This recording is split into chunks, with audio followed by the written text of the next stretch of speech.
Hello बच्चों, let's read the question. A wire can sustain the weight of 20 kg before breaking.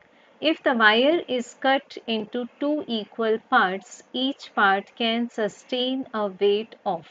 So बच्चों given है question में हमें एक ऐसी वायर जो कि सस्टेन करती है the weight of 20 kg break होने के पहले. इट मीन्स इसकी जो टेंसाइल स्ट्रेंथ है, अगर हम यूनिट एरिया मान लें तो हमें क्या मिल जाएगा, ये F1 is equal to 20 kg weight मिल जाएगा. अब बच्चों इस वायर की लेंथ हम मान लेते हैं L और रेडियस मान लेते हैं R. सो इसका area of cross section A is equal to क्या होगा, पाई R स्क्वायर. अब बच्चों इस वायर को हम लोगों ने दो इक्वल पार्ट्स में ब्रेक कर दिया. सो मान लेते हैं कि जो दो पार्ट्स बनाए इसके, each length is L/2, half of length है हर एक लेंथ.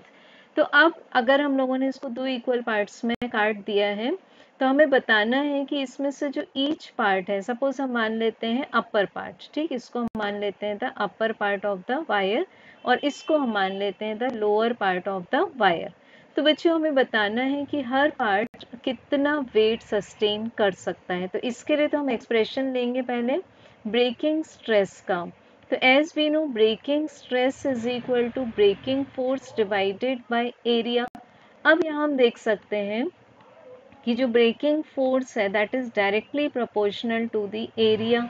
तो यहाँ पर लेंथ इररेलेवेंट है, लेंथ पर ब्रेकिंग फोर्स डिपेंड नहीं करता. So we can write breaking force is independent of the length of the wire.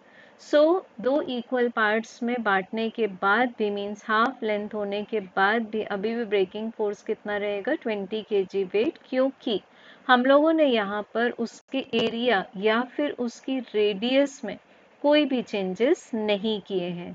So correct answer will be option B. Thank you.